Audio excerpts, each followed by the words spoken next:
सादत हसन मंटो की कहानी। आमिना। दूर तक धान के सुनहरे खेत फैले हुए थे। जुमे का नौजवान लड़का बिंदु कटे हुए धान के पौले उठा रहा था और साथ ही साथ गा भी रहा था। धान के पौले धर धर कांधे भर भर लाए, खेत सुनहरे धन दौलत रे। बिंदु का बाप जुमा गांव का बहुत मकबूल था। हर शख्स को मालूम था कि उसको अपनी बीवी से बहुत प्यार है। उन दोनों का इश्क गांव के हर शख्स को मालूम था। उनके दो बच्चे थे, एक बिंदु जिसकी उम्र 13 वर्ष के करीब थी और दूसरा चंदू। सब खुशो खुर्रम थे, मगर एक रोज अचानक जुमे की बीवी बीमार पड़ गई। हालत बहुत नाजुक हो गई। बहुत इलाज किए, टोने टोटके आजमाए, मगर उसको कोई इजाफा ना हुआ। जब मर्ज मोहलिक शकल इख्तियार कर गया तो उसने अपने शौहर से नहीफ लहजे में कहा, तुम मुझे कबूतरी कहा करते थे और खुद को कबूतर। हम दोनों ने दो बच्चे पैदा किए। अब ये तुम्हारी कबूतरी मर रही है। कहीं ऐसा ना हो कि मेरे मरने के बाद तुम कोई और कबूतरी अपने घर ले आओ। थोड़ी देर के बाद उस पर हजियानी कैफियत तारी हो गई। जुमे की आंखों से आंसू रवा थे और उसकी बीवी बोले चली जा रही थी, तुम और कबूतरी ले आओगे, वो सोचेगी कि जब तक मेरे बच्चे जिंदा हैं तुम उससे मोहब्बत नहीं करोगे, चुनांचे वो उसको ज़िबा करके खा जाएगी। जुमे ने अपनी बीवी से बड़े प्यार से कहा, सकीना, मैं तुम्हें वादा करता हूँ कि जिंदगी भर दूसरी शादी नहीं करूंगा, मगर तुम्हारे दुश्मन मरे, तुम बहुत जल्द ठीक हो जाओगी। सकीना के होठों पर मुर्दा सी मुस्कुराहट नमूदार हुई। इसके फौरन बाद उसकी रूह कब से उनसरी से परवाज कर गई। जुमा बहुत रोया। जब उसने अपने हाथों से उसको दफन किया तो उसको ऐसा महसूस हुआ कि उसने अपनी जिंदगी मानो मिट्टी के नीचे गाड़ दी हो। अब वो हर वक्त मगमूम रहता, काम काज में उसे कोई दिलचस्पी ना रही। एक दिन उसके एक वफादार मुजारा ने उससे कहा, सरकार, बहुत दिनों से मैं आपकी ये हालत देख रहा हूँ और जी ही जी से कुड़ता हूँ। आज मुझसे नहीं रहा गया तो आपसे ये अर्ज करने आया हूँ कि आप अपने बच्चों का बहुत ख्याल रखते हैं, अपनी जमीनों की तरफ कोई तवज्जो नहीं देते। आपको इसका इल्म भी नहीं कि कितना नुकसान हो रहा है। जुमे ने बड़ी बेतहजीबी से कहा, होने दो, मुझे किसी चीज का होश नहीं। सरकार, आप होश में आइए, चारों तरफ दुश्मन ही दुश्मन है। ऐसा ना हो वो आपकी गफलत से फायदा उठाकर आपकी जमीनों पर कब्जा कर लें। आपसे मुकद्दमाबाजी क्या होगी? मेरी तो यही मुखलिसाना राय है कि आप दूसरी शादी कर लें। इससे आपके गम का बोझ हल्का हो जाएगा और वो आपके लड़कों से प्यार मोहब्बत भी करेगी। जुमे को बहुत गुस्सा आया। बकवास ना करो रमजानी, तुम समझते नहीं कि सौतेली माँ क्या होती है। इसके अलावा तुम ये भी तो सोचो मेरी बीवी की रूह को कितना बड़ा सदमा पहुंचेगा। बहुत दिनों के इसरार के बाद आखिर रमजानी अपने आका को की दूसरी शादी पर रजामंद करने में कामयाब हो गया। जब शादी हो गई तो उससे अपने लड़कों को एक अलहदा मकान में भेज दिया। हर रोज वहां कई कई घंटे रहता और बिंदु और चंदू की दिलजुई करता रहता। नई बीवी को ये बात बहुत नागवार गुजरी। एक बात और भी थी कि मक्खन दूध का बेशतर हिस्सा उसके सौतेले बेटों के पास चला जाता था। इससे वो बहुत जलती। उसका तो ये मतलब था कि घर बार का मालिक वही है। एक दिन जुमा जब अपने खेतों से वापस आया तो उसकी बीवी जारो कतार रोने लगी। जुमे ने इस आहोजारी का वजह पूछी तो उसने कहा, तुम मुझे अपना नहीं समझते इसलिए बच्चों को दूर मकान में भेज दिया है। मैं उनकी माँ हूँ, कोई दुश्मन तो नहीं हूँ। मुझे बहुत दुख होता है जब मैं सोचती हूँ कि बेचारे अकेले रहते हैं। जुमा इन बातों से बहुत ही मुतासिर हुआ और दूसरे ही दिन बिंदु और चंदू को ले आया और उनको सौतेली माँ के हवाले कर दिया, जिसने उनको इतने प्यार मोहब्बत से रखा कि आसपास की तमाम लोग उसकी तारीफ में रतब उल लिसान हो गए। नई बीवी ने जब अपनी खाविंद के दिल को पूरी तरह मोह लिया, एक दिन एक मुजारा को बुलाकर अकेले में उससे उससे बड़े राजदाराना लहजे में कहा, मैं तुमसे एक काम लेना चाहती हूँ, बोलो करोगे? उस मुजारा ने, जिसका नाम सबराती था, हाथ जोड़कर कहने लगा, सरकार, आप माई बाप हैं, जान तक हाजिर है। नई बीवी ने कहा, देखो, कल दरिया के पास बहुत बड़ा मेला लग रहा है। मैं अपने सौतेले बेटों को तुम्हारे साथ भेजूंगी। उनको कश्ती की सैर कराना और किसी न किसी तरह जब कोई और देख न रहा हो तो गहरे पानी में डुबो देना। स- सबराती की जहनियत गुलमाना थी। इसके अलावा उसको बहुत बड़े इनाम का लालच दिया गया था। दूसरे रोज बिंदु और चंदू को अपने साथ ले गया, उन्हें कश्ती में बिठाया, उसको खुद खेना शुरू किया। दरिया में दूर तक चला गया जहां कोई और देखने वाला नहीं था। उसने चाहा कि उन्हें धक्का दे दे और डुबा दे, मगर एकदम उसका जमीर जाग उठा। उसने सोचा, इन बच्चों का क्या कसूर है, सिवाय इसके कि उनकी अपनी माँ मर चुकी है और अब ये सौतेली माँ के रहमो करम पर हैं। बेहतर यही है कि मैं इन्हें किसी शख्स के हवाले कर दूं और सौतेली माँ से जाकर कह दूं कि मैंने उन दोनों को डुबा दिया है। दरिया के दूसरे किनारे उतरकर उसने बिंदु और चंदू को एक ताजीर के हवाले कर दिया, जिसने उनको मुलाजिम रख लिया। बड़ा लड़का बिंदु खेल कूद का आदि, मेहनत मशक्कत से घबराता था।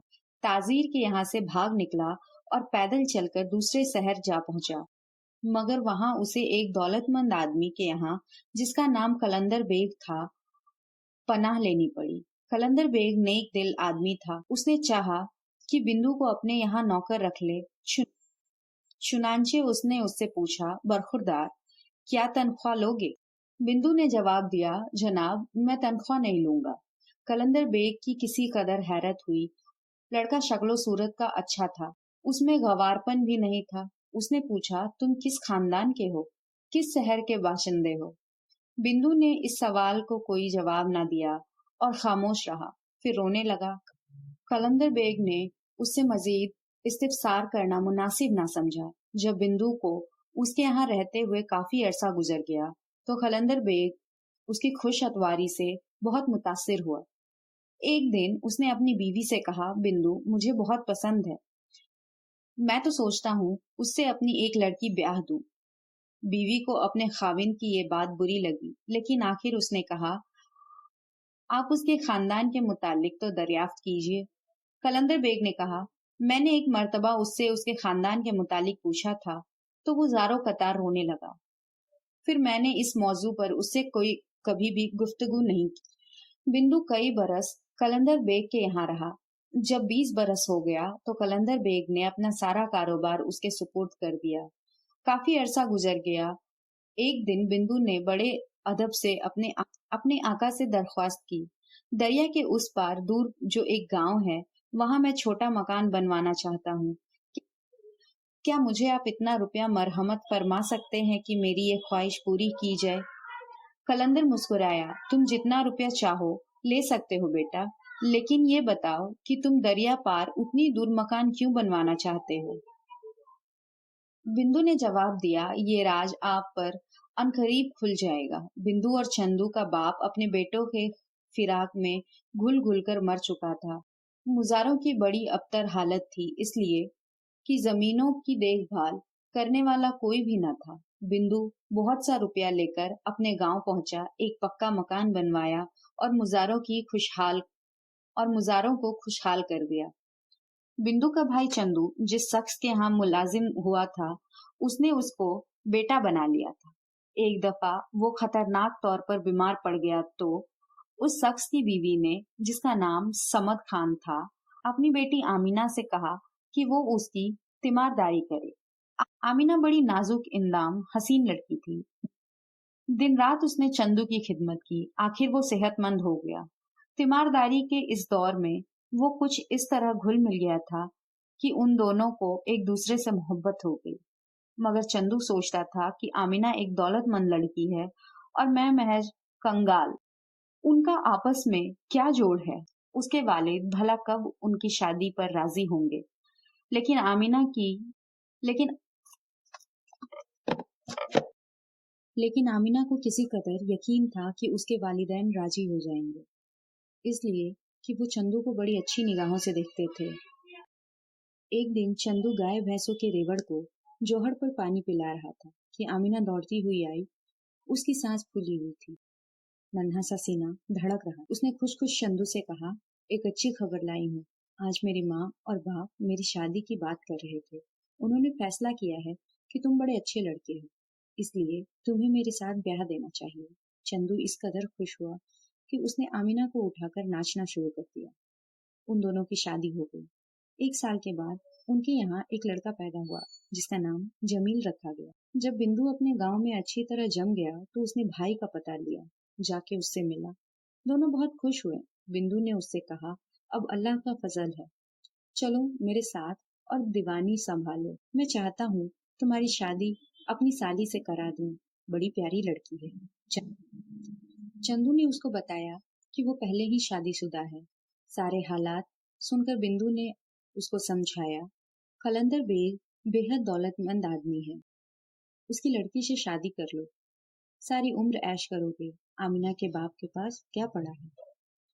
चंदू अपने भाई की ये बातें सुनकर लालच में आ गया और दौलतमंद आमिना को छोड़ दिया। तलाकनामा किसी के हाथ भिजवा दिया और उससे मिले बगैर चला गया। चंद रोज के बाद ही बिंदु ने अपने भाई की शादी कलंदर बेग की छोटी लड़की से करा दी। आमिना हैरान और परेशान थी कि उसका प्यारा चंदू एकदम कहाँ गायब हो गया, लेकिन उसको यकीन था कि वो मुझसे मोहब्बत करता है, एक दिन जरूर वापस आ जाएगा। बड़ी देर उसने उसकी वापसी का इंतजार किया और उसकी याद में आंसू बहाती रही। जब वो न आया तो आमिना के बाप ने जमील को साथ लिया और बिंदु के गांव पहुंचा। उसकी मुलाकात चंदू से हुई। वो दौलत के नशे में सबको भूल चुका था। आमिना के बाप ने उसकी बड़ी मिन्नत समाजत की और उससे कहा, और कुछ नहीं तो अपने इस कमसीन बेटे का ख्याल करो, तुम्हारे बगैर इस बच्चे की जिंदगी क्या है। चंदू ने ये कोरा जवाब दिया, मैं अपनी दौलत और इज्जत इस बच्चे के लिए छोड़ सकता हूँ? जाओ, इसे ले जाओ और मेरी नजरों से दूर कर दो।